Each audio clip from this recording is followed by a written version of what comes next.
بسم اللہ الرحمن الرحیم۔ دل تھام کے میں ہوں جی آپ کا اپنا رانا ظفر اقبال ظفر۔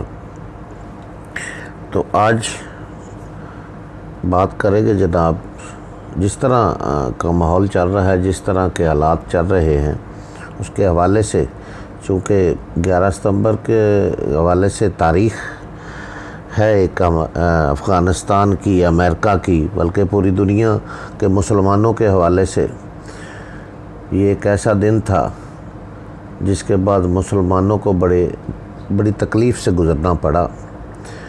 تو افغانستان حکومت نے، طالبان نے 11 ستمبر کو اپنی عبوری حکومت کی علمبرداری کا دن رکھا تھا۔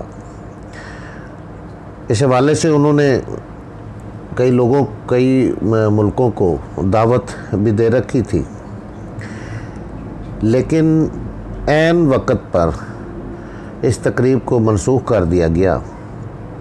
ذرائع کے مطابق معلوم ہوا کہ 11 ستمبر کے روز، جس دن یہ تقریب تھی،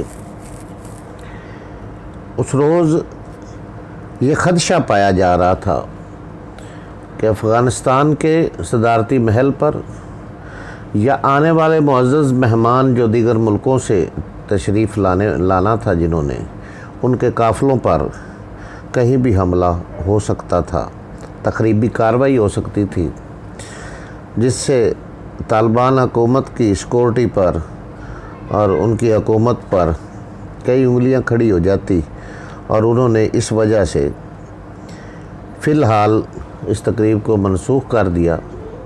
کچھ دن کے لیے انہوں نے مؤخر کیا ہے لیکن ان کے ترجمان کا کہنا ہے کہ ہماری حکومت کام کر رہی ہے، جس سلسلے میں اجلاس بھی ہو چکا ہے، اور انشاءاللہ جلد ہی ہم اپنی تقریب علمبرداری بھی کروائیں گے۔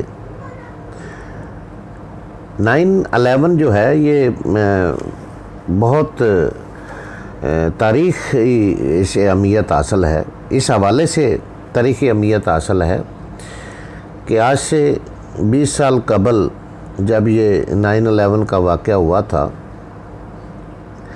11 ستمبر 2001 کو،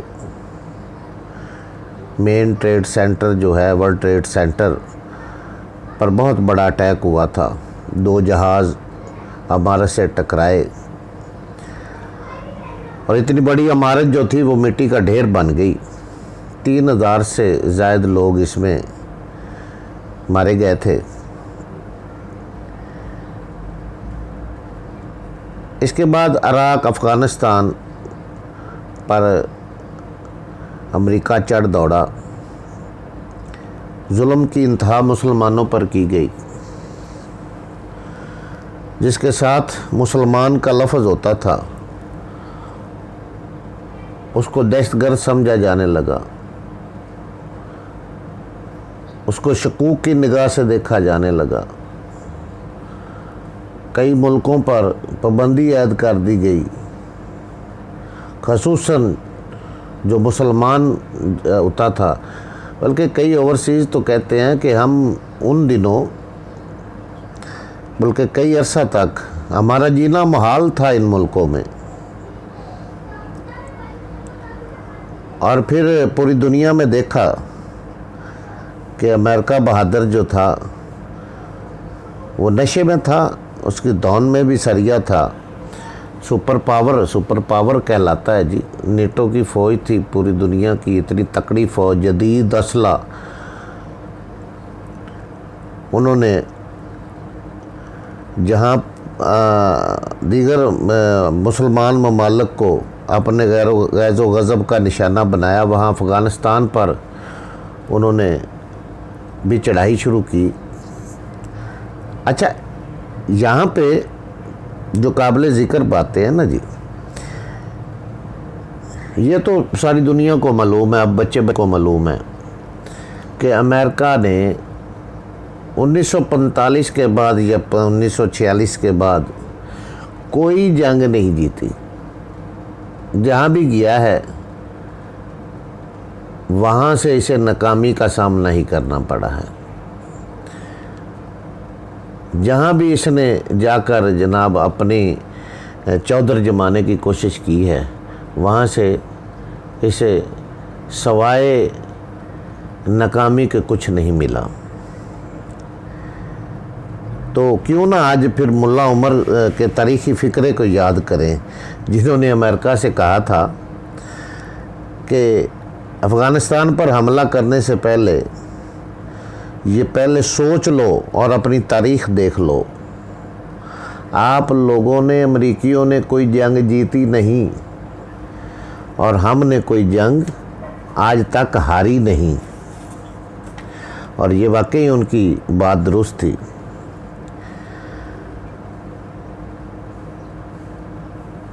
امریکہ کو آج ملا عمر کے یہ کہے الفاظ 20 سال بعد بھی سونے نہیں دیتے ہوں گے، اور وہ سچ بھی ثابت ہوئے۔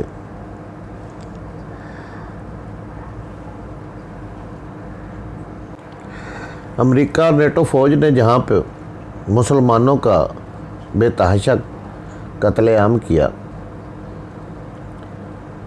افغانستان پر جس طرح بمباری کی گئی، لاکھوں افراد کو شہید کیا گیا، بے گناہوں کو موت کی نیند سلا دیا گیا،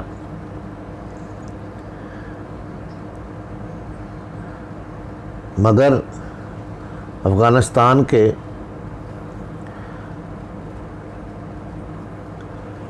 وطن سے مٹی کرنے والوں نے ایک دن بھی اپنی غیرت کا سودا نہیں کیا۔ گریلا جنگ کا آغاز کیا، بھوکے رہ کر، پیاسے رہ کر اتنی بڑی فوج کا مقابلہ کرتے رہے، اور پھر پوری دنیا نے دیکھا کہ امریکہ افغانستان سے دم دبا کے بھاگ گیا۔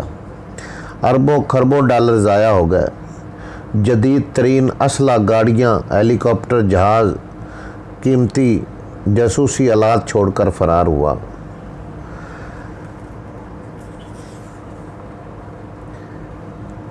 وہ جو بے سر و سامانی کے عالم میں تھے، جن کے پاس ڈھنگ کا اسلحہ تھا، نہ ڈھنگ کا ٹکانا، پہاڑ کے نکیلے پتھر تھے، جن کے پاس کھانے کو کچھ نہ تھا، مگر ایک جذبہ غیرت، جذبہ ایمانی تھا، جس نے اتنی بڑی فوج کو جو جدید اسلحہ سے لیس تھی، دنیا بھر کی فوج کو ناکو چنے چبوائے اور گریلا جنگ میں دڑا کر مارا۔ نہ صرف اس جنگ میں امریکہ اور روس کے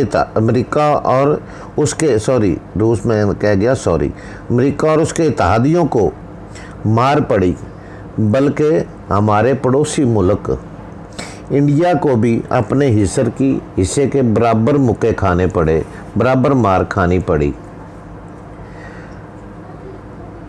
گزشتہ دن افغان سیکورٹی صورتحال پر یہ لوگ اپنے بڑے بڑے باتیں کر رہے تھے، تو بندہ پوچھے بھی جب تم دم دبا کر وہاں سے بھاگے ہو تو آپ کو وہ دن یاد نہیں ہے؟ ابھی تو کل کی بات ہے۔ انڈیا والوں کا یہ خیر عجیب سی بات ہے، 9/11 جو ہے وہ ہمیشہ یاد رہے گا مسلمانوں کے اس حوالے سے کہ ان مسلمانوں کا بے انتہا بے گناہوں کا قتل عام کیا گیا تھا، اور اس حوالے سے بھی یاد رہے گا کہ افغانوں نے، طالبان نے ڈٹ کر مقابلہ کیا اور فتح حاصل کی، اور اتنی بڑی فوج کو انہوں نے شکست دی۔ تو جناب آج آتے ہیں دوسری طرف، گزشتہ دنوں افغان سیکورٹی صورتحال پر DGI کی میزبانی میں پاکستان سمیت 7 ملکوں انٹیلیجنس چیف کا اہم اجلاس ہوا۔ چین، روس، تاجکستان، ترکمنستان، ازبکستان کے انٹیلی چیف موجود تھے۔